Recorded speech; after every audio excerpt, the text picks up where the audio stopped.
মনে রাখো দোস্ত, মোবাইলের মাধ্যমে জীবনের শেষ সুখ তালাশ কইরো না। মোবাইলের মধ্যেই জীবন শেষ করে দিও না বন্ধু। এই নারী, এই ছবি, এই অশ্লীল দৃশ্য, এই মাতলামির এই জিন্দেগি। প্রিয় নওজোয়ান, তোমরা মুসলমান, একটা চুলের ফ্যাশনের উপরে জীবন শেষ করো না, একটা জামার ডিজাইনের উপরে জীবন শেষ করে দিও না, একটা প্যান্টের ডিজাইনের জন্য জিন্দেগি শেষ করে দিও না, একটা মেয়ের জন্য জীবনের 5টা বছর নষ্ট করে দিও না। আমার বন্ধু, নষ্ট করো না তুমি। তোমার দ্বারা অনেক স্বপ্ন আছে, তোমার নিয়ে অনেক সম্ভাবনা আছে, তোমার নিয়ে অনেক স্বপ্ন আছে। আগামীর পৃথিবীতে তুমি কালেমার পতাকা উড়াবা, আগামীর পৃথিবীতে তুমি ইসলামের পতাকা উড়াবা। আল্লাহর নবীর এমন সাহাবী ছিল, ইসলামের ইতিহাসে এমন মুজাহিদ ছিল, যাদের স্ত্রীরা তাদের বাসর রাতের কোরবানি করে স্বামীরে প্রথম রাতেই মাথায় পাগড়ি বেঁধে যুদ্ধের ময়দানে ছেড়ে দিয়েছে। বলেছে, স্বামী যাও, আল্লাহর জন্য জান দাও, আর হাসরের ময়দানে তোমার সাথে দেখা হবে, যাও। অতএব দোস্ত আমার, এক নারীর জন্য তুমি না, এক ছবির জন্য তুমি না, এক অশ্লীল দৃশ্যে তুমি হেরে যেও না, হাইরা যাও না। আমি অনুরোধ করছি, আমার 17 বছরের নওজোয়ান, ইসলামের ইতিহাসে 17 বছরের নওজোয়ান মুহাম্মদ ইবনে কাসেম রাহমাতুল্লাহ আলাইহি, এই হিন্দুস্তান বিজয়ের মহানায়ক মুহাম্মদ ইবনে কাসেম, উনি 17 বছরের টকবগে যুবক ছিলেন। আরব থেকে সাগর পাড়ি দিয়ে এসে সিন্ধু প্রদেশ, ভারতের রাজা দাহিরকে পরাজিত করে তিনি কালেমার পতাকা উড়িয়েছেন। সুলতান ইখতিয়ার উদ্দিন মুহাম্মদ বিন বখতিয়ার খিলজি রাহমাতুল্লাহ আলাইহি মাত্র 17 জন যোদ্ধা নিয়ে আমার এই বাংলা মুলুক, তিনি হিন্দু রাজা লক্ষণ সেনকে পরাজিত করে কালেমার পতাকা উড়াইছিলেন। অতএব দিল্লির লাল কেল্লা মুসলমানদের, দিল্লি মুসলমানদের, ইন্ডিয়া মুসলমানদের, গোটা হিন্দুস্তান মুসলমানদের বেটা। অতএব আমি নওজোয়ান বললাম, আমার অনুরোধ বন্ধু, স্বপ্ন দেখো বড়, কল্পনা করো বড়, আগামীর পৃথিবীতে ইমাম মাহদির পক্ষে লড়বা, কালেমার পতাকা উড়াবা, বাংলার জমিনেও কালেমার পতাকা উড়াবা ইনশাআল্লাহ। রাজি তো নওজোয়ান? নওজোয়ান রাজি কিনা বলো তো। 30-এর নিচে যারা, তারা দাঁড়াও, বলো দাঁড়াও নওজোয়ান, দাঁড়াও নওজোয়ান, দাঁড়াও নওজোয়ান, জাগো নওজোয়ান, হিম্মত করো নওজোয়ান, আগে বাড়ো নওজোয়ান, বলো আল্লাহু আকবার। তাকবীর, নারায়ে তাকবীর, কুরআন সুন্নাহর আলো, আলো সংসদে যাবো, কুরআন সুন্নাহর আলো সংসদে যাবো, সংসদে যাবো, কুরআন সুন্নাহর আলো, নারায়ে তাকবীর, আল্লাহু আকবার। মাশাআল্লাহ, মাশাআল্লাহ। বসো ভাইয়া, হেরে যেও না ভাইয়া। ইমানদার হাঁটতে জানে না। নিজের জন্য কিছুই গ্রহণ করতে পারলাম না, দিলের মধ্যে, কলিজার মধ্যে কিছু জমলো না, আখিরাতের কোনো ফিকির আসলো না, তাইলে কি লাভ হইল বাপ? এই লক্ষ লক্ষ টাকা খরচের মাকসাদ কেমন অর্জন হবে? কোরআনুল কারীমের মধ্যে আছে, নবীগণ মানুষকে যখন আল্লাহর দিকে ডাকতেন, তখন উনারা এটা বলতেন, ইন উরিদু ইল্লাল ইসলাহা মাসতাতাতু। সমস্ত নবীগণ এটা বলতেন যে, হে আমার জাতি, দিবা নিশি তোমাদের আল্লাহর দিকে ডেকে আমার একটাই উদ্দেশ্য, আর কোনো উদ্দেশ্য নয়, শুধুই ইসলাহ, তোমাদের সংশোধন, তোমাদের জিন্দেগির পরিবর্তন, মাসতাতাতু, আমার সাধ্যের সবটুকু দিয়ে। তাহলে প্রত্যেক নবী তার সাধ্যের সবটুকু দিয়ে চাইতেন উম্মতের পরিবর্তন, ইসলাহ, সংশোধন। হাদিসের মধ্যে আছে, আল্লাহর নবী সাল্লাল্লাহু আলাইহি ওয়াসাল্লাম সাহাবায়ে কেরামের কাছে বলছেন যে, সাহাবীরা, আমার এক এক উম্মতের প্রত্যেকটা ব্যক্তিকে জাহান্নাম থেকে বাঁচাইবার জন্য আমি রাসূলের ফিকিরটা এমন যে ওয়া আনা আখিযুন বিহুজাজিকুম, আমি শেষ পর্যন্ত আমার উম্মতের কোমর ধরে কোমরের মধ্যে পেঁচাইয়া ধইরাও আমি চেষ্টা করছি জাহান্নামের আগুন থেকে বাঁচাইতে। অর্থাৎ সহজ কথা হইল, মনে করেন কেউ যদি কারো হাতে ধরে ফেরাইতে চায় যে ভাই এটা আগুন, তুই যাস না, তুই জ্বলে যাবি, তাইলে সে হয়তো হাত ছাড়াই দিছেন, তাই না? কেউ হয়তো কাঁধে যদি হাত দেয় তাহলে তাই না, হয়তো কাঁধের হাতও সরাই দিল, ফেলে দিল না, সে যাবেই। কিন্তু কেউ যদি কোমরে জড়াইয়া ধইরা বলে না বন্ধু আমি তোকে ওই আগুনে পড়তে দিব না, শক্ত করে জড়াইয়া ধরেয়া কোমরে, এইবার কিন্তু ছুটে যাওয়া কঠিন, কোমরের বাঁধন ছেড়ে দেওয়া কঠিন।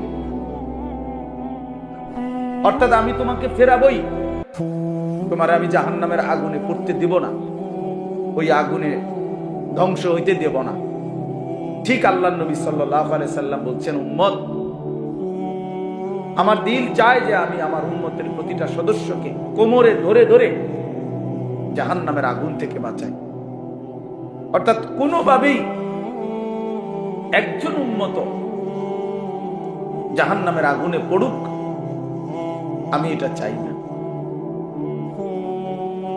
আমাদের দাওয়াত ও তাবলীগের সারা বিশ্ববিখ্যাত মুরব্বী হযরত মাওলানা আহমদ লাট সাহেব দামাত বারাকাতুহুল আলিয়া, তিনি বলছেন এই কথা যে প্রিয় নবী সাল্লাল্লাহু আলাইহি ওয়াসাল্লাম এবং সমস্ত সাহাবায়ে কেরাম, ওনাদের ফিকির কি ছিল?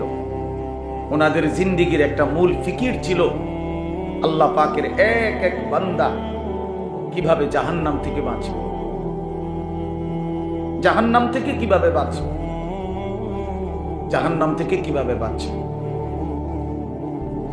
কুরআনুল কারীমের মধ্যে আছে, আল্লাহ তাআলা বলছেন, ওয়া কুনতুম আলা শাফা হুফরাতিন মিনান নার ফাআনকাযাকুম মিনহা। আল্লাহ তাআলা বলেন, বান্দা তোমরা নাফরমানি আর সীমা লঙ্ঘনে একেবারে জাহান্নামের আগুনের কিনারায় পৌঁছে গেছিলাম। মনে করেন এই টিস্যু বক্স এখানে চলে আসছে, এবার আর এক ধাক্কা দিলেই এটা পড়ে যাবে।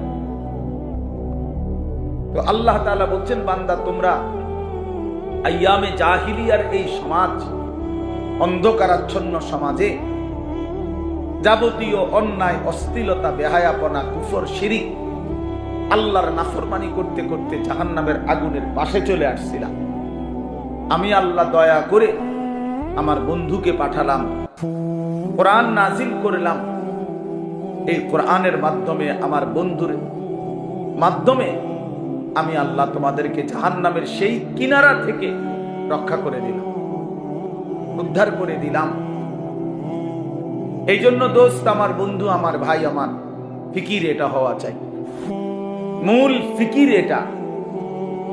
এই ইন্তজাম, প্রতিটা ওয়াজ, প্রতিটা নসিহত, প্রতিটা মাহফিল, এর মূল মাকসাদ হওয়া কিভাবে আল্লাহ পাকের এক এক বান্দা জাহান্নাম থেকে বাঁচবে, জাহান্নাম থেকে বাঁচবে।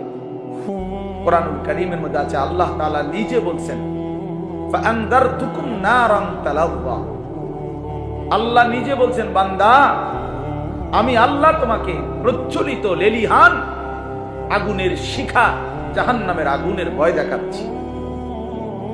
আল্লাহ নিজে বলছে, আমি ভয় দেখাচ্ছি বান্দা, খামখেয়ালি করো না, খামখেয়ালি করো না। কুরআনুল কারীমে আল্লাহ বলছে, ফায়াউমা ইদিল লা ইউআযিবু আযাবাহু আহাদ ওয়া লা ইউসিকু ওয়াসাকাহু আহাদ। আল্লাহ তাআলা বলে, নাফরমান বান্দা মনে রেখো, হাসরের দিন আমি আল্লাহ তোমার এমন শাস্তি দেব, এমন আযাব দেব বান্দা, যেই আযাব জীবনে তোমাকে কেউ কোনোদিন দেয় না, যেই শাস্তি তুমি কোনোদিন কল্পনাও করতে পারো নাই। এর চাইতে কঠিনতর শাস্তি আমি আল্লাহ তোমাকে দেব। ওয়ালা ইউসিকু ওয়াসাকাহু আহাদ। আল্লাহ তাআলা বলে, বান্দা আমার ফেরেশতারা হাসরের ময়দানে তোমারে এমন বাঁধা বাঁধবে এমন কঠিন শক্ত বাঁধন তোমার জগতে জীবনে কেউ বাঁধে নাই। অতএব আল্লাহ তাআলা নিজে জাহান্নামের ভয় দেখাইছে, রাসূলুল্লাহ সাল্লাল্লাহু আলাইহি ওয়াসাল্লাম নিজে জাহান্নামের ভয় দেখাইছে। অতএব এটা মামুলি বিষয় না বাপ।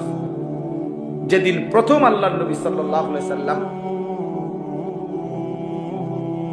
নিজের জাতিকে প্রথম যেদিন আল্লাহর দিকে ডাকছেন, এক সাফা পাহাড়ের টিলার উপরে দাঁড়িয়ে, পাদদেশে দাঁড়িয়ে নবীজি তার বংশের লোকদেরকে ডাকছিলেন। এই প্রথম যেদিন কালেমার দাওয়াত দিছেন, সেদিনই নবীজি বলছেন, ইন্নী নাযীরুন লাকুম বাইনা ইয়াদাই আযাবুন শাদীদ। আল্লাহর নবী সাল্লাল্লাহু আলাইহি ওয়াসাল্লাম বলছেন, হে আমার স্বজনরা, চাচারা, মামারা, হে আমার আত্মীয়, আপনারা বংশধরেরা, শুনেন, আমি আপনাদেরকে ভয় দেখাচ্ছি এক কঠিনতর আযাবের, এক ভীষণ আযাবের ভয় দেখাচ্ছি। এই সেদিন থেকে কথা শুরু করছে। কোরআনুল কারীমের মধ্যে আছে, আল্লাহ তাআলা বলছেন, নবীজি কম্বল গায়ে দিয়ে শুইছে। আল্লাহ বলছে, বন্ধু শুয়ে গেলেন, কম্বল গায়ে দিয়ে শুইলেন বন্ধু। আমার কোটি কোটি বান্দা আল্লাহ চিনে না, আখিরাত চিনে না, বন্দেগী চিনে না, গোলামি চিনে না, অন্ধকারের এক জিন্দেগিতে কাটাচ্ছে, নাফরমানির এক জীবনে হাবুডুবু খাইতেছে। কুম ফাআনজির, কোরআন শরীফে আছে, আল্লাহ বলছে কুম, আরে দোস্ত ছাড়েন কম্বল, বিছানা ছাড়েন বন্ধু, কুম দাঁড়ান, আপনি ওঠেন, ফাআনজির, আমার বান্দাদেরকে ভয় দেখান, জাহান্নামের ভয় দেখান, কবরের ভয় দেখান। আল্লাহ বলছেন, সেই যে নবী উঠলেন, সেই যে নবী দাঁড়াইলেন, সেই যে নবী দুয়ারে দুয়ারে কালেমার ফেরি করলেন, উম্মতকে ফেরাইবার চেষ্টা করলেন, আর থামলেন না। 23টা বছর পরে আল্লাহর কাছেই ফিরে গেলেন। আর এই 23 বছর লাগাতার দাঁড়ে দাঁড়ে, দুয়ারে দুয়ারে, সর্বত্র আল্লাহর দ্বীনের কথা বলছেন। কোনখানে হাটে ঘাটে, মাঠে বাজারে, 1 জন 10 জন, রাতে দিনে, উপরে নিচে, দুয়ারে দুয়ারে, সর্বত্র বলে গেছে, কেন? আমার উম্মত যেন জাহান্নাম থেকে বাঁচে। কোন পদ পদবী, মান মর্যাদা, ইজ্জত সম্মানের অপেক্ষা করে নাই, শুধু বলে গেছে, সর্বত্র বলে গেছে। ভাইয়া, এই মোবাইলটা দিয়া সবার ছবি বারবার ঘুরে ঘুরাইয়া উঠাইলে মোবাইল আপনার কি ফায়দা হবে, কি হবে? দয়া করে এমনি শুনেন, এ তো যথেষ্ট পরিমাণ রেকর্ড হইতেছে, সবাই মোবাইল এটারে ঘুরাইতেছে, অনেক সাথী বৈশা বৈশা মানুষের মাথা এগুলা, এই মানুষের মাথা এগুলা বাইক নিয়ে দেয়, দেখো মানুষের মাথা দেখ, আপনার বিবিরি নিয়ে দেখাইয়েন যে তুমি তোর জীবনে মানুষের মাথা দেখছো না, এই দেখো মানুষের মাথা, ঠিক মানে দেখাইবে, ঠিক মানে কিসের উপরে ঠিক কইছেন?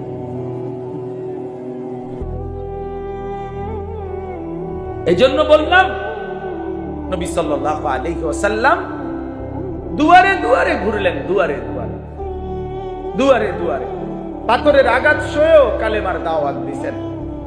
আবু জাহেল, আবু লাহাব খানায়ে কাবার সীমানা থেকে ধাক্কা দিয়ে আল্লাহ নবী সাল্লাল্লাহু আলাইহি সাল্লামকে বের করে দিয়েছে, তবুও তিনি কালেমার দাওয়াত দিয়েছেন, মানুষকে ফিরাইবার চেষ্টা করছেন। উটের পচা নারী ভুড়ি পিঠের উপরে চাপায়া দিছে, তবুও তিনি আবার দাঁড়িয়ে আল্লাহর কথা বলছেন, শুধু বলেই গেছেন সর্বত্র, কভি আরশ পর, কভি ফরশ পর, কভি উনকে দর, কভি দর বদর, গমে आशिकी तेरा शुक्रिया, मैं कहां कहां से गुजर गया, कभी रास्तों में तन्हा, कभी हो गुरूद सहरा, मैं जुनूं का हम सफर हो, मेरा कोई घर नहीं है। নবী যেন বলতেন, আমার কোনো ঘর নাই, কখনো উপরে, কখনো নিচে, কখনো তার কাছে, কখনো তার কাছে, কখনো দুয়ারে দুয়ারে। আল্লাহর পথে সমস্ত ব্যথা বেদনা, দুঃখ যন্ত্রণা, অপমান লাঞ্ছনা প্রতিটা আঘাতের বিনিময়ে আল্লাহর নবী বলতেন, মাওলা তোমার শুকরিয়া, তোমার কথা বলতে গিয়েই আঘাত পেয়েছি, তোমার জন্যই রক্ত জড়িয়েছি, তোমার জন্যই লজ্জিত হয়েছি, গমে আশিকি তেরা শুকরিয়া। তোমার ভালোবাসার যত দুঃখ বেদনা সব সইলাম, সব কিছুর জন্য তোমার শুকর, তোমার পথেই বেইজ্জতি হয়েছে। এইভাবে নবীজি দাওয়াত দিয়েছে। এই জন্য প্রিয় ভাই, আমার প্রথম কথা এটা, আজকের এই বর্ণাঢ্য আয়োজনে আমি দিল থেকে, আমার দিলের তামান্না, ইচ্ছা, আমি বললাম এত সুন্দর এত বড়সড় আয়োজন, আরো যেন ফিকির সামনের দিনে, মূল ফিকির যেন হয় উম্মতের হেদায়েত, মূল ফিকির যেন হয় কওম মিল্লাতের পরিবর্তন। আমার এই যুবক কিভাবে বদলাবে, আমার এই কিশোর নওজোয়ান কিভাবে ফিরবে, আমার বয়স্ক বাবারা কিভাবে আখিরাতের পুঁজি বাড়াবে, আমার মা বোন কিভাবে পর্দানশীল হবে, আমার এলাকার, আমার পাড়ার, আমার মহল্লার, আমার দেশ, আমার জাতির এই ফিকির আরো কার্যকর কিভাবে করা যায়, আল্লাহ তাআলা যেন প্রিয় ভাই মাসুম ভাইকে এবং তার এই সঙ্গী সাথীদেরকে তৌফিক দান করে। আমরাও ইনশাআল্লাহ হায়াতে বাঁচলে এর জন্য যত পরামর্শ দিতে হয় আমরা দেব ইনশাআল্লাহ, আমরা সহযোগিতা করব। কিন্তু আমার দিলের কথা হলো এটা, শুধু যেন লৌকিকতা না হয়, প্রদর্শন। লোক হইছে বেটা, একটা তুফান গেছে, বেটা একটা তুফান গেছে, না দোস্ত, এটা কোনো বিষয় না। আল্লাহর বান্দাদের দিলের হালাত কি হইছে, মহল্লার ছেলেদের অবস্থা কি হইছে, এটা দেখা উচিত।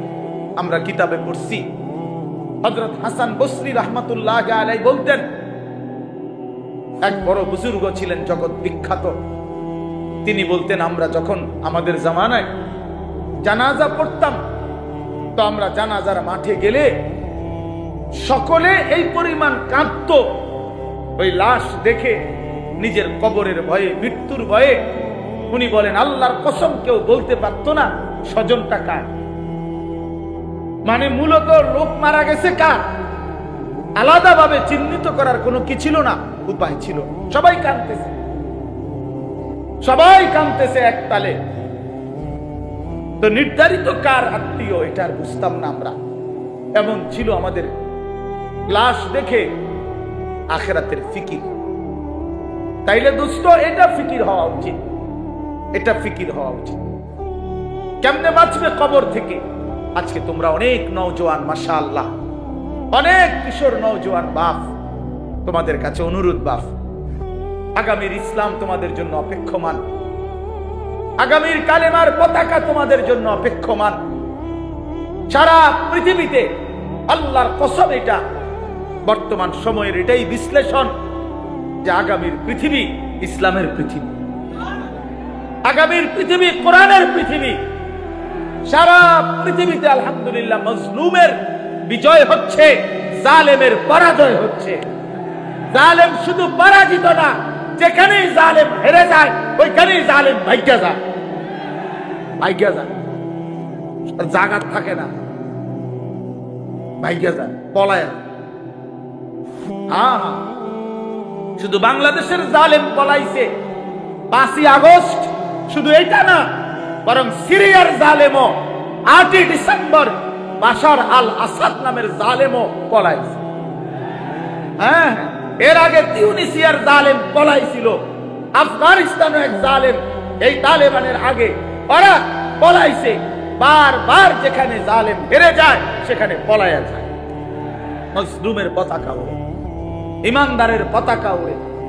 অতএব নওজোয়ান ভাই আমার, বন্ধু আমার, মনে রাখো দোস্ত, মোবাইলের মাধ্যমে জীবনের শেষ সুখ তালাশ কইরো না, মোবাইলের মধ্যেই জীবন শেষ করে দিও না বন্ধু।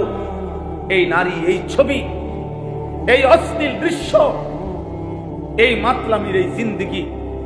প্রিয় নওজোয়ান, তোমরা মুসলমান, একটা চুলের ফ্যাশনের উপরে জীবন শেষ করো না, একটা জামার ডিজাইনের উপরে জীবন শেষ করে দিও না, একটা প্যান্টের ডিজাইনের জন্য জিন্দেগি শেষ করে দিও না, একটা মেয়ের জন্য জীবনের 5টা বছর নষ্ট করে দিও না। আমার বন্ধু, নষ্ট করো না তুমি। তোমার দ্বারা অনেক স্বপ্ন আছে, তোমারে নিয়ে অনেক সম্ভাবনা আছে, তোমারে নিয়ে অনেক স্বপ্ন আছে। আগামীর পৃথিবীতে তুমি কালেমার পতাকা উড়াবা, আগামীর পৃথিবীতে তুমি ইসলামের পতাকা উড়াবা। আল্লাহর নবীর এমন সাহাবী ছিল, ইসলামের ইতিহাসে এমন মুজাহিদ ছিল, যাদের স্ত্রীরা তাদের বাসর রাতের কোরবানি করে স্বামীরে প্রথম রাতেই মাথায় পাগড়ি বেঁধে যুদ্ধের ময়দানে ছেড়ে দিয়েছে, বলেছে স্বামী যাও, আল্লাহর জন্য জান দাও, আর হাসরের ময়দানে তোমার সাথে দেখা হবে, যাও। অতএব দোস্ত আমার, এক নারীর জন্য তুমি না, এক ছবির জন্য তুমি না, এক অশ্লীল দৃশ্যে তুমি হেরে যেও না, হাইরা যাও না।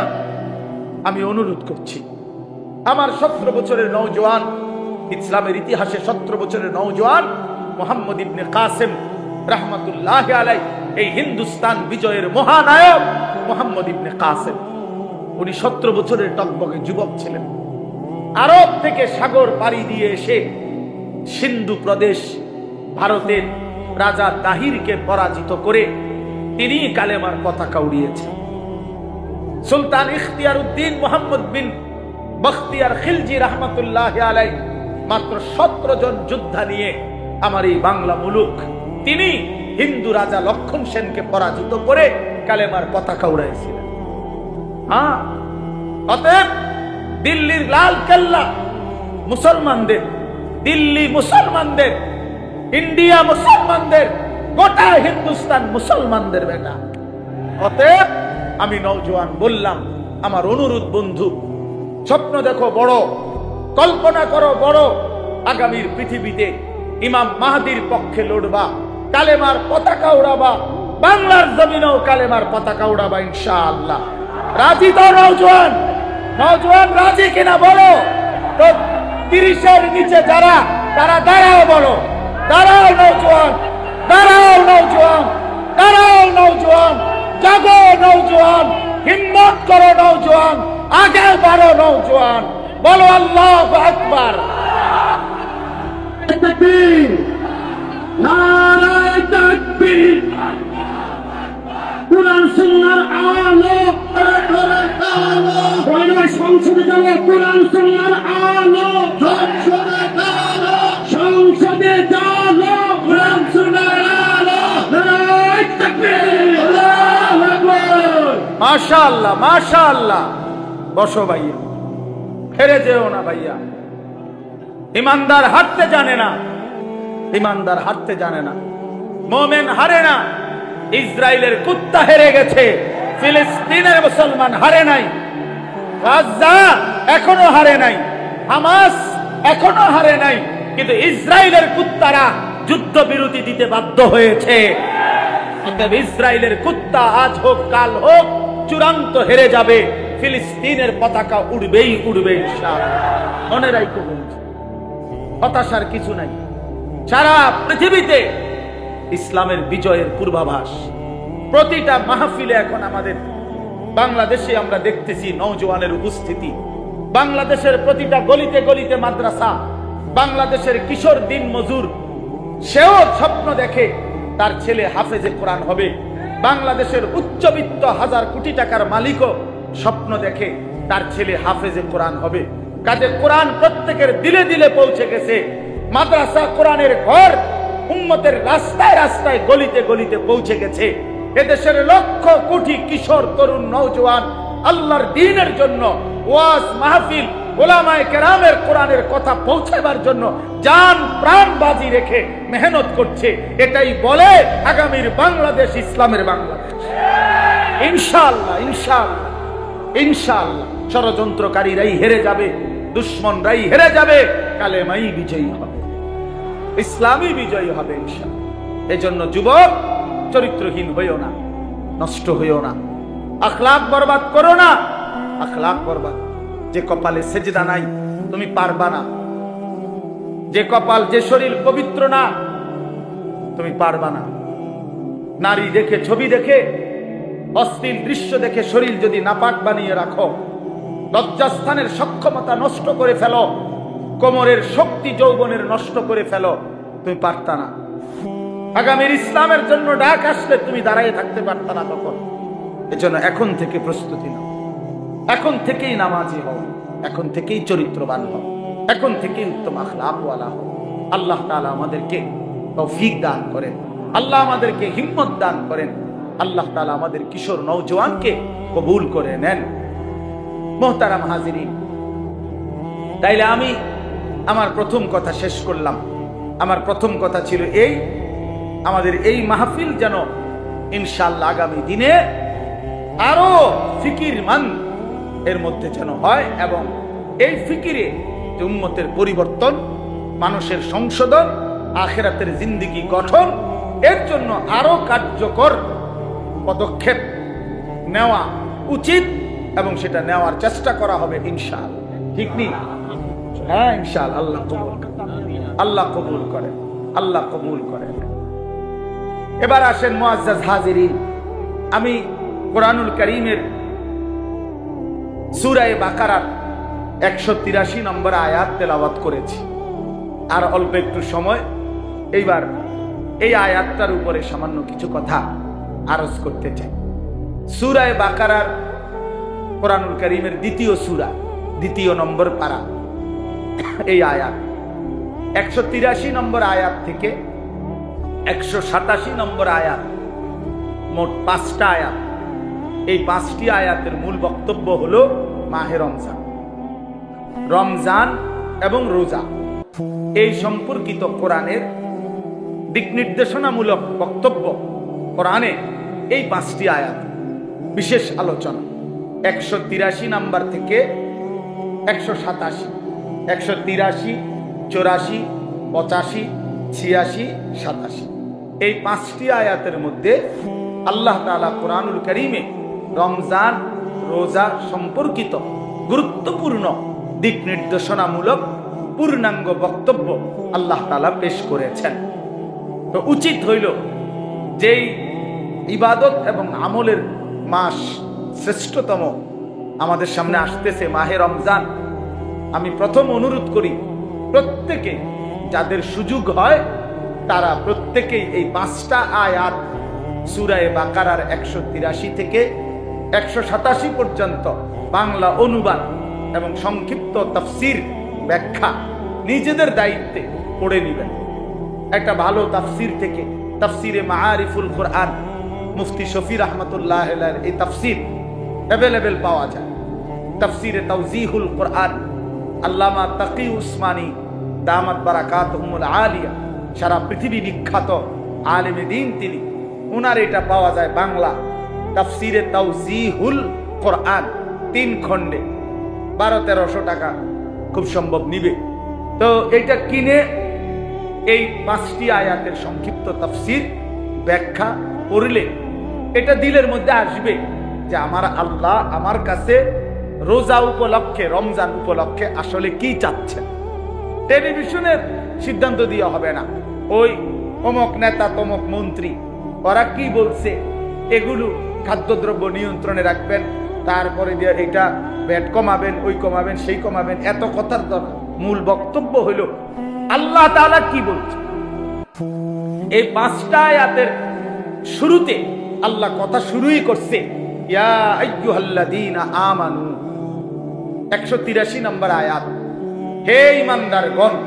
অতএব এই কথা স্পষ্ট আল্লাহ আমারে বলছে। কাকে বলছে? আমাকে। আমি মুমিন, আমি মুসলমান, আমি ঈমানদার, আমাকেই আল্লাহ বলছে। অতএব আমার আল্লাহ আমাকে যা বলছেন এটাই আমার জন্য যথার্থ, এটাই আমার জন্য যথেষ্ট, এটাই আমার জন্য পূর্ণাঙ্গ। এই জন্য মুসলমান হিসাবে, মুমিন হিসাবে আমাদের এটা জানা উচিত। এই জন্য আমি প্রথম আয়াতটা বলে শুরু করে দিতে চাই। মানে অর্থ হইল বাকিটা আপনারা পড়ে নেবেন, বাড়ির কাজ দিলাম। আর স্যারেরা স্কুলে মাদ্রাসায় 2টা অঙ্ক করাই দিয়া বাকিটা বলে দেয় না যে বাকিটা বাড়ির কাজ, ওইটা তোমরা নিজেরা করে আনবা। এই আপনারা বাকিটা পড়ে নিবেন। আপনাদের নিজ নিজ মহল্লার মসজিদের ইমাম সাহেবগণ আলহামদুলিল্লাহ মাহে রমজানের উপরে বিস্তারিত আলোচনা করবে। আমি শুধু শুরু করে দিতে চাই, আমিও বরকত নিতে চাই। আল্লাহ তাআলা আমাদেরকে তৌফিক দান করেন। ইয়া আইয়ুহাল্লাযীনা আমানু, আল্লাহ তাআলা বলেন হে ঈমানদারগণ, কুতিবা আলাইকুমুস সিয়াম, তোমাদের উপরে রোজা ফরজ করা হলো, কামা কুতিবা আলাল্লাযীনা মিন ক্বাবলিকুম, যেমনটি ফরজ করা হয়েছিল তোমাদের পূর্ববর্তীদের উপর, লাআল্লাকুম তাত্তাকুন, যেন তোমরা মুত্তাকি হতে পারো। এই হলো আয়াতের তর্জমা। চারটা বাক্য এখানে আলাদা আলাদা, চারটা কথা আর কি এই এক আয়াত। ওটা তাফসিরুল কোরআন মাহফিল না, এই জন্য বুঝাইতেছি, অল্প কথাই বুঝাই। চারটা কথা এখানে। এক নাম্বার, হে ঈমানদারগণ, ইয়া আইয়ুহাল্লাযীনা আমানু, এটা একটা কথা। দুই, তোমাদের উপরে রোজা ফরজ করা হলো, কুতিবা আলাইকুমুস সিয়াম, এই দুই। তিন, যেমনটি ফরজ করা হয়েছিল তোমাদের পূর্ববর্তীগণের উপর, কামা কুতিবা আলাল্লাযীনা মিন ক্বাবলিকুম। চার, উদ্দেশ্য লাআল্লাকুম তাত্তাকুন, যেন তোমরা সকলেই এই রমজান রোজার মাধ্যমে মুত্তাকি হতে পারো। তো কয়টা কথা হইলো ভাই? চারটা। এক নম্বর কথা হলো ইয়া আইয়ুহাল্লাযীনা আমানু, হে ঈমানদারগণ। এই শব্দ বলে আল্লাহ তাআলা কোরআনুল কারীমে মোট 89 বার, তাফসীরে মাআরিফুল কোরআনে আছে 89 বার, মানে 8 9 কত বলেন না, 89। এই 89 বার আল্লাহ তাআলা মোট কোরআনুল কারীমের মধ্যে এই শব্দটা বলে আমাদেরকে ডাক দিয়েছে, ইয়া আইয়ুহাল্লাযীনা আমানু, হে ঈমানদারগণ। এই শব্দটি কোরআনে 89 বার আছে। এইটা বলে মহান আল্লাহ পাক রব্বুল আলামিন আমাদেরকে ডাক দিয়েছেন। তাহলে ডাক দিলেন কে? বলেন না কে? হ্যাঁ, ডাকলো কাকে? আমাকে। কাকে? না না, আমাদেরকে না, আমাকে। আরেকজনের চিন্তা বাদ দেন, আমরা আমাদের কথা। কাকে ডাক দিলেন? মহান আল্লাহ ডাকলেন আমাকে। কতবার ডাকলেন আমাকে? 89 বার। 89 বার পুরা কোরআনে আল্লাহ তাআলা আমাদেরকে ডাকলেন। তাফসীরে ইবনে কাসিরের মধ্যে আছে, আল্লাহ পাক রব্বুল আলামিন আমাদের নবীর আগে যত নবী ছিলেন, হযরত আদম আলাইহিস সালাম থেকে নিয়ে ঈসা নবী পর্যন্ত, কোন নবীর আমলে ওই নবীদের উপরে যারা ঈমান আনতো, ওই সময় যারা ঈমানদার উম্মত ছিল, তাদেরকে কোনদিন আল্লাহ তাআলা এই শব্দ দিয়ে ডাকেন নাই। ইতিপূর্বে সর্বপ্রথম আখিরি নবী আমাদের নবী সাল্লাল্লাহু আলাইহি ওয়াসাল্লামের ভালোবাসায় আল্লাহ তাআলা বললেন, বন্ধু, সব নবীর ঈমানদারকে আমি আল্লাহ যেই শব্দে ডাকেছি, আপনার উম্মতকে আমি ভিন্ন শব্দে, নতুন আন্দাজে আমি ডাক দিচ্ছি। এটা আমাদের প্রতি আল্লাহ তাআলার চূড়ান্ত ভালোবাসা, শরাফাতুল উম্মাতিল মুহাম্মাদিয়্যা। এটা উম্মতে মুহাম্মাদির শরাফত, মর্যাদা, যে আমাদের নবীর কারণে আল্লাহ তাআলা আমাদেরকেও ভিন্ন শব্দে ডাক দিয়েছে। কোরআন শরীফের মধ্যে আছে 25 জন নবীর নাম। সব নবীর নাম, যাদের নাম আছে কোরআনে, আল্লাহ ওই নবীদেরকে ডাক দিছে কথা বলার জন্য। বিভিন্ন সময় নবীদেরকে আল্লাহ তাআলা নাম ধরে ধরে ডাক দিছে। ইয়া আদম, এ কোরআন শরীফের শব্দ, হে আদম। ইয়া নূহ, হে নূহ। ইয়া ইব্রাহিম, হে ইব্রাহিম। ইয়া মূসা, হে মূসা। ইয়া ঈসা, হে ঈসা। ইয়া জাকারিয়া, হে জাকারিয়া। ইয়া ইয়াহইয়া, হে ইয়াহইয়া। এগুলো নবীদের নাম। নবীদেরকে নাম ধরে ধরে আল্লাহ ডাক দিয়ে কথা বলছেন। কিন্তু পুরা কোরআনুল কারীমে আল্লাহ তাআলা বলেন, বন্ধু, আপনার বেলায় আয়েশা, আপনি আমার আখিরি বন্ধু, আপনি আমার কলজার টুকরা, আপনি আমার হাবিব, আপনি আমার মাহবুব, আপনি আমার সবচেয়ে প্রিয় বন্ধু।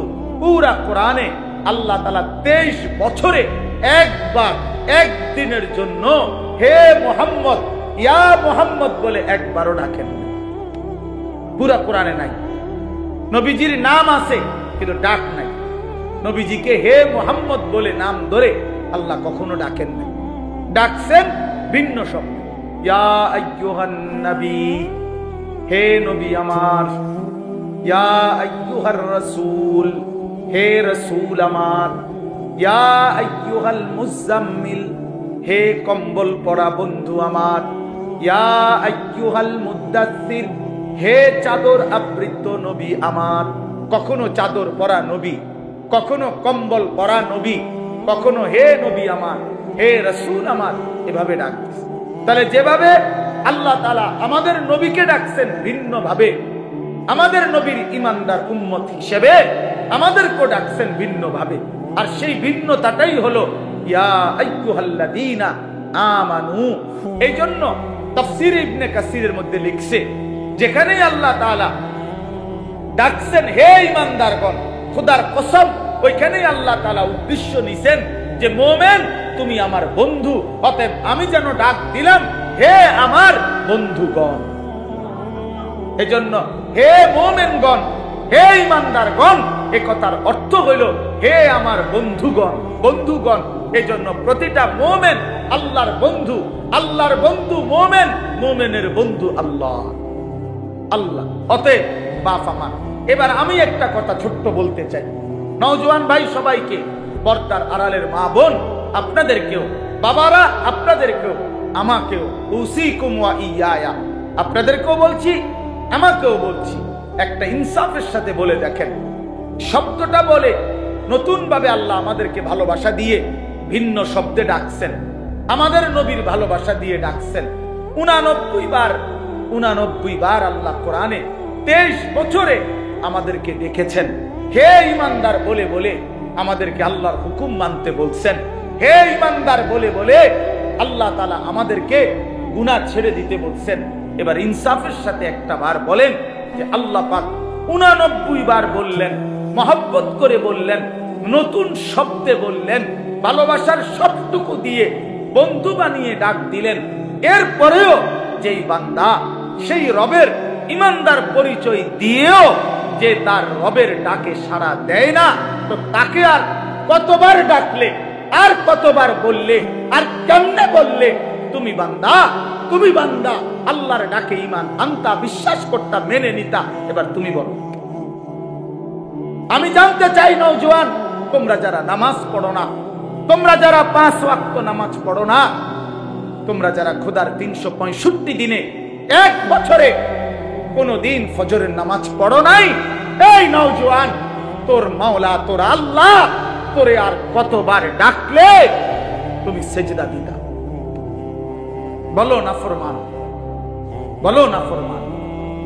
যাদের কপালে সেজদা নাই বলো না ফরমান, বলো আল্লাহর কতবার ডাকতো তুমি? কোরআন শরীফে আছে ফাবি আইয়ি হাদিসিন বাদাহু ইউমিনুন। আল্লাহ তাআলা বলেন সূরা মুরসালাতের মধ্যে, আল্লাহ বলেন ফাবি আইয়ি হাদিসিন বাদাহু ইউমিনুন। এই বান্দা, আমি 23টা বছর কোরআন নাজিল করেছি, 30 পারা কোরআন নাজিল করেছি। এই কোরআনের পৃষ্ঠাগুলো, পাতাগুলো, আয়াতগুলো নাজিল করতে করতে আমি আমার বন্ধুর রক্ত মাখা শরীর, তায়েফের রক্তাক্ত শরীর আমি সয়ে নিয়েছি। আমার বন্ধু যখন রক্ত ঝরা শরীর, আমি তো তখন ছিলাম, আমারও তো কলিজায় ব্যথা লাগছিল। আমার বন্ধু তায়েফের রক্তে যখন ভেসেছে, কিন্তু আমি তো মেনে নিয়েছি। উহুদের দান দান শহীদ করা রক্ত বন্ধুর মেনে নিয়েছি। পেটে আমার বন্ধু 2টা ক্ষুধার কষ্টে পাথর ভাঙছে, আমি সেই পাথর বাঁধা ক্ষুধার কষ্ট মেনে নিয়েছি। বিনিময়ে আমি এই কোরআন নাজিল করলাম 23 বছর, 30 পারা কোরআন নাজিল করলাম। সর্বশ্রেষ্ঠ ফেরেশতা জিব্রাইলকে দিয়ে নাজিল করাইলাম, সর্বশ্রেষ্ঠ রাসূল নবী মুহাম্মদের কাছে পাঠাইলাম। অতএব বান্দা বলো, এরপরে আমি আর কি বললে, কেমনে বললে, আর কতবার বললে তুমি আমার কথা মেনে নিতা? বলো না ফরমান, বলো। ওই বেহায়া নারীকে বলেন, ওই বেপর্দা নারীকে বলেন, যেই কন্যা, যেই মেয়ে, যেই মা, যেই বোন গত 20 বছর ধরে, গত 15 বছর ধরে, গত 10 বছর ধরে বেপর্দার জিন্দেগি চলতেছে।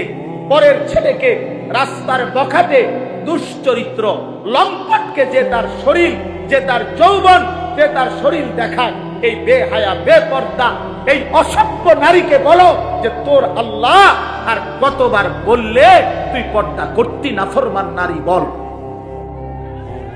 বল ওই নারীকে বলো। সুদখোর যারা আজকে 30 বছর সুদ খাচ্ছেন, এই হারামখোর, তোরে আর কতবার বললে তুই সুদ ছাড়তি না ফরমান? বল হারামখোর বল, সুদখোর বল, এই ঘুষখোর বাটপার বল ঘুষখোর, আর কতবার তোর আল্লাহ নিষেধ করলে তুই ঘুষ ছাড়তি বেঈমান? কি ঘটনাটা কি? কতবার বলতো তোমারে আল্লাহ? তুমি মুসলমান না? তুমি মুমিন না? তুমি মায়ের দুধ খাও নাই? তুমি ইমানদারের পরিচয় দাও কেন? তুমি তো লেখলা ভোটার আইডি কার্ডে তোমার ধর্ম ইসলাম, তুমি তো জন্ম নিবন্ধন সনদে লেখলা তোমার ধর্ম ইসলাম, তুমি তো তোমার বায়োডাটার মধ্যে বারবার পরিচয় দিতে গিয়ে তুমি তো লেখলা ইসলাম। তাইলে বেঈমান মুসলমান লেখলি কেন? সেজদা দিলি না কেন? এই নাফরমান বলো, বলো ছেলে, আরে বাটপার বলো, লিখলি কেন? পরিচয় দিলা কেন? তাহলে এফিডেভিট করো, ছেড়ে দাও মুসলিম পরিচয়, বলো রাজপথে দাঁড়িয়ে, নাহলে এখানে বলো, আজকে প্রচার হইব বেশি। কও এনাইসা কর যে এলাকাবাসী আপনারা আমারে ভুল করবেন না, আপনারা তো দেখছেন আমি সেজদা দেই না, আমি নামাজ পড়ি না, আমি হালাল খাই না, আমার ঘরে নাচ গান চলতেছে, আমার মেয়ে বেপর্দা, আমার স্ত্রী বেপর্দা, আমার ছেলে নামাজ পড়ে না, আমি সুদের সাথে আছি, আমি কিস্তি ছাড়া জিন্দেগি চালাই না, বিড়ি সিগারেট ছাড়া জীবন চালাই না, নাচ গান ছাড়া জীবন চালাই না। মূলত কারণ হইল আমি ইসলামের পরিচয় দিতে লজ্জাবোধ করি, আসলেই আমি মুসলিম পরিচয় দিতে লজ্জিত। লজ্জিত এটা বলো, এখন দাঁড়ায় বলো, এখন বলো না।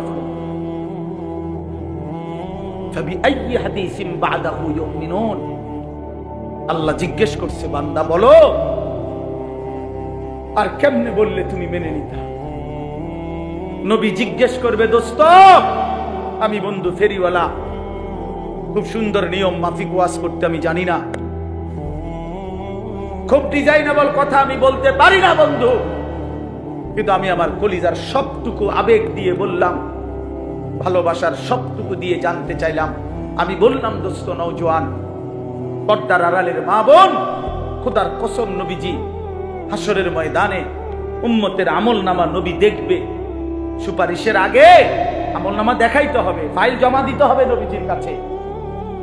ইয়া রাসূলুল্লাহ, এই যে আমি আনিসুর রহমান আশরাফি, এটা আমার ফাইল, আপনি আমার জন্য একটু সুপারিশ করেন। আল্লাহর নবী সেটা দেখবে, দেখবে খোদার 30 বছরে কোনো দিন ফজরের নামাজ পড়ে না, 365 দিনে কোনো ফজরের নামাজ নাই, 30 বছর ধরে মিথ্যাই বলছে, 30 বছর ধরে সুদ খাইছে, 30 বছর ধরে ঘুষ খাইছে, আজীবন কিস্তির টাকা দিয়ে জিন্দেগি কাটাইছে, 60 বছর বয়স এখনো বিড়ি সিগারেট মুখে, 60 বছর পর্যন্ত বিড়ি সিগারেট খাইয়া গেছে, 60 বছর পর্যন্ত গালি ছাড়া কোনো একটা কথা বলে নাই, চা দোকানের নর্তকীর দেখা ছাড়া দিন কাটে নাই, সময় কাটে নাই। নারী দেখবে যে বছরের পর বছর বেপর্দা, একটা পূর্ণ রমজান গেছে, আল্লাহ ডাকতেছে মহিলাটাকে, হে আমার বান্দি রহমত নাও, মাগফিরাত নাও। শেষ দশকে আল্লাহ ডেকে বলে, আমার ইমানদার বান্দি নাও, জাহান্নাম থেকে মুক্তির পরওয়ানা নাও। আর ওই নাফরমান নারী, ওই বেহায়া নারী বলে, এই মাওলা তোমার জান্নাত আমার লাগবে না, তোমার নাজাত আমার লাগবে না, তোমার এটি তুমি রাখো, আমি জুতা কিনতে যাইতে আছি, আমি মার্কেটে যাই জুতা কিনতে, মনে রাখিস তোরে জুতা দিয়া ফিটবে, জুতা দিয়া, জুতা দিয়া ফিটবে, জুতা দিয়া বললাম। বেহায়া নারী মনে রাখিস, তোরে জুতা দিয়া ফিটবে, তোরে ফেরেশতা জুতা দিয়া ফিটবে। কার আহ্বান প্রত্যাখ্যান করলাম? রমজানের শেষ 10 দিন জুতা কেনার জন্য আল্লাহ দিছিল? কথা বলেন না কেন? শেষ 10 দিন শাড়ি গহনা কিনবার জন্য আল্লাহ দিছিল? তো আল্লাহ তো ডাকলো মাগফিরাত নাও, আল্লাহ তো ডাকলো রহমত নাও, আল্লাহ তো ডাকলো নাজাত নাও।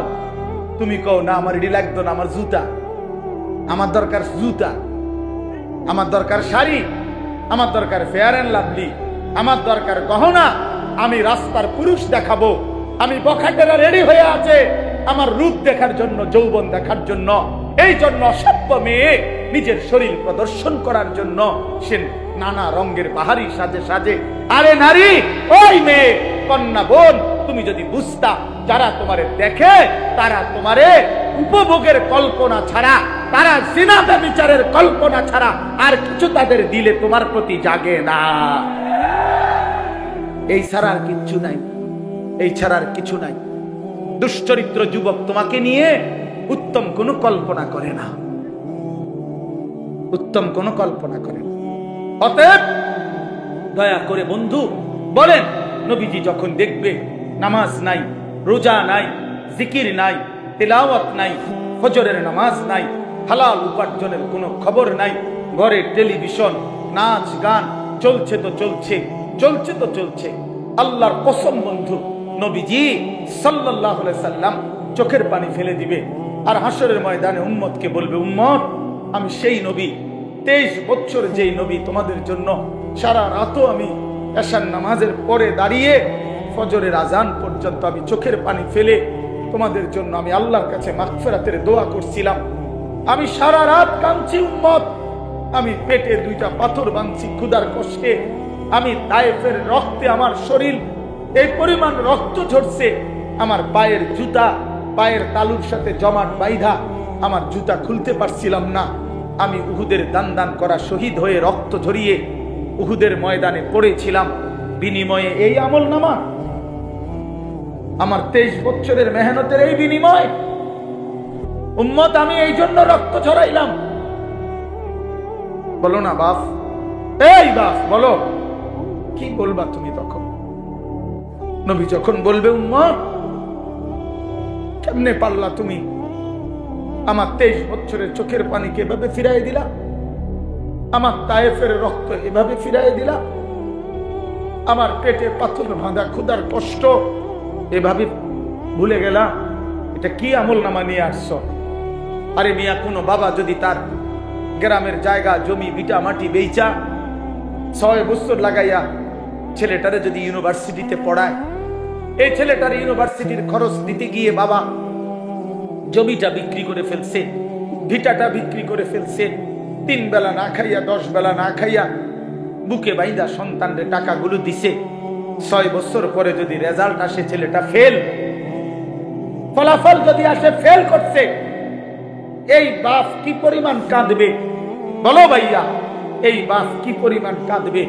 সে চিৎকার করে গড়াগড়ি খাইয়া বলবে, আমার সন্তান তুই জানোস না তোর এক একটা টাকার জন্য আমার কি পরিমাণ ঘাম ঝরাইতে হয়েছে মাঠে, আমি ভিটা বেচা ফেলছি, আমি গরু বেচা ফেলছি, আমি সব বিক্রি করে আমি তোরে এতগুলো টাকা জমাইয়া তোরে দিলাম, বিনিময়ে এই ফলাফল।